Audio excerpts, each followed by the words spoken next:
নমস্কার, হট করে স্কিপ করে যাবেন না প্লিজ। আজকে আমরা এমন একটা বিষয় নিয়ে কথা বলবো যার সায়েন্সে কোনো ব্যাখ্যা নেই, যেটা আজও প্রচুর লোকের ঘরেতে ঘটে।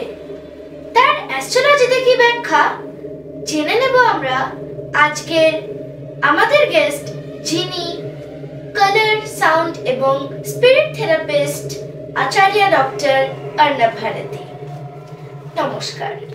হ্যাঁ, নমস্কার দর্শক বন্ধু।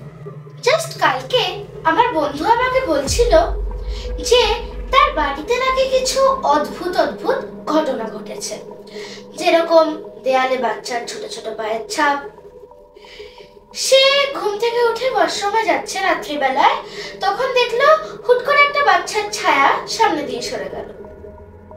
আবার ওয়াশরুম থেকে বেরিয়ে ঘুমাতে যাওয়ার আগে দরজাটা লাগিয়ে যখন বিছানায় উঠলো, দেখলো যে আবার ওখানে বাথরুমের দরজাটা খুলে গেছে।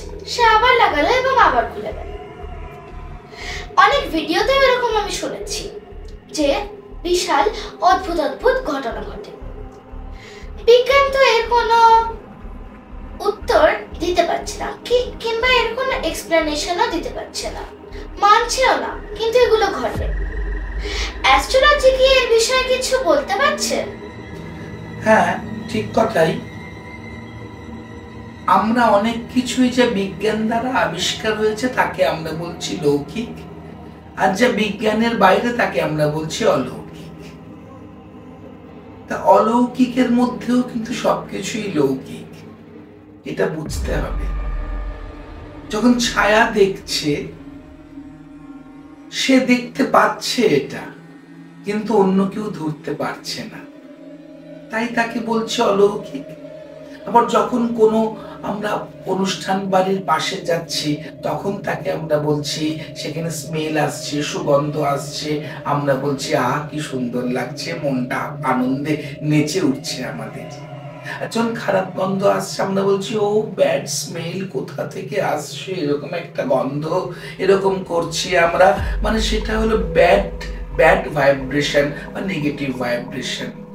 প্রচুর আপনারা দেখবেন আপনাদের বাড়িতে এরকম কিছু নেগেটিভ ভাইব্রেশন ঘোরাফেরা করছে।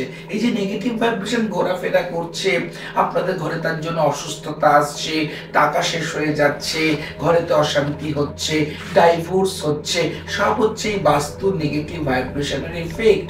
এটা যদি আপনারা ধরেন যে এটার কোনো এটা ঠিক নয়, এটার মধ্যে অ্যাস্ট্রোলজি নেই, যদি এরকম ভাবেন আপনারা, সঙ্গে সঙ্গে কিন্তু আপনারা ভীষণ বিপদে পড়ে যাবেন এই বাস্তুগত দিক থেকে। তো আপনারা এক্ষুনি শুনলেন যে এর ব্যাখ্যাটা কি, এইসব ভৌতিক ব্যাপারের কি কারণ। আমার তো এটা যথেষ্ট প্র্যাকটিক্যাল লাগলো। আপনাদের কিরকম লাগলো কমেন্ট বক্সে জানাবেন। তো আচার্যজি, আমরা এক্ষুনি শুনলাম যে কিছু কিছু জিনিস আছে যেগুলো আমরা দেখতে পারি না, কিন্তু ফিল করতে পারি, আমাদের সেন্স অর্গানে ধরা পড়ে। এই জিনিসগুলো, এগুলো যে নেগেটিভ এফেক্টটা তৈরি করছে, সেখান থেকে বেরোনোর জন্য কি কোনো উপায় আছে, নাকি তার জন্য আমাদের ডাইরেক্টলি আপনার কাছে আসতে হবে? হ্যাঁ, ঠিকই। এর একটা প্রতিবিধান দরকার, এর একটা প্রতিকার দরকার। কারণ এর প্রতিবিধান ছাড়া কখনোই আপনারা এই বিপদ থেকে বেরিয়ে আসতে পারবেন না, সে আপনারা যত চেষ্টাই করে নিন না কেন। এটা আচার্য অর্ণব ভারতী আপনাদের বলছে, এটা মাথায় রাখতে হবে। হয় আপনারা আমার সঙ্গে দেখা করে আমার কাছ থেকে আপনারা ঠিকঠাক ভাবে এই রুটে হাঁটতে পারেন, নচেত আমি একটা প্রতিকার বলছি, লিখে রাখুন। দর্শক বন্ধু, একটা কাগজ পেন নিন, ছোট্ট করে লিখে রাখুন আমার এই পরামর্শটা।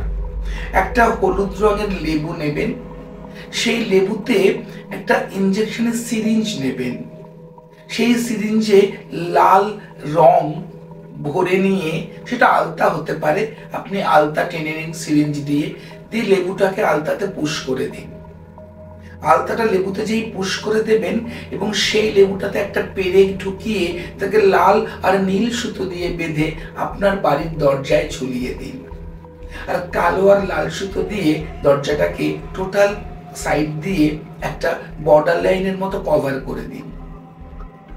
আমি বলছি আপনারা এই সমস্যা থেকে কিন্তু বেরিয়ে যাবেন। এবং দেখবেন আপনাদের ঘরে ধনতেরাসের মতো ধনবর্ষা হচ্ছে, যেটার অভাব ছিল এতদিন, যে অভাবে আপনারা পাজেল হয়ে গেছিলেন, যে সমস্যায় আপনাদের জীবন ঘোর রকম একটা অশান্তিতে ভরে উঠেছিল, সেই ভৌতিক ব্যাপার কিংবা আমরা যেটাকে বিজ্ঞানের বাইরে বলছি, এই বিজ্ঞানের বাইরের যে ব্যাপারটা, এটা কিন্তু আস্তে আস্তে ডিজলভ হয়ে যাবে। নেগেটিভ ভাইব্রেশন আপনার ঘর থেকে আস্তে আস্তে বেরিয়ে যাবে। হ্যাঁ, সময় লাগবে। 7 দিন ছাড়া ছাড়া লেবুটা চেঞ্জ করবেন। সকালবেলা উঠে ওম নমঃ চণ্ডী চামুণ্ডায় নমঃ এটা বলবেন ওই লেবুটার সামনে দাঁড়িয়ে। দেখুন না 1 মাস করে। এবং এটা বাড়িতে ঢোকার সময় বলবেন, বাড়ি থেকে বেরোবার সময় বলবেন, রাত্রে ঘুমের সময় বলবেন, সমস্ত কিন্তু কেটে বেরিয়ে যাবে। করে দেখুন, নিশ্চয়ই সুফল পাবেন। পেলে আমাকে কমেন্টস করে জানান। আর যদি আপনাদের ভালো লেগে থাকে, অবশ্যই আমার ডেসক্রিপশনে ফোন নাম্বার দেওয়া আছে, আপনারা কন্ট্যাক্ট করতে পারেন আমার সাথে। ফ্রেন্ডস, আপনাদের এই ভিডিওটা কিরকম লাগলো কমেন্ট করবেন। আর এরকম আরো ইন্টারেস্টিং ভিডিও পাওয়ার জন্য আমাদের ফেসবুক পেজটাকে ফলো করবেন এবং ইউটিউব চ্যানেলকে লাইক এবং সাবস্ক্রাইব করবেন। আমরা আবার পরের ভিডিওতে আরেকটা এরকম ইন্টারেস্টিং টপিক নিয়ে আসছি। Just wait for us.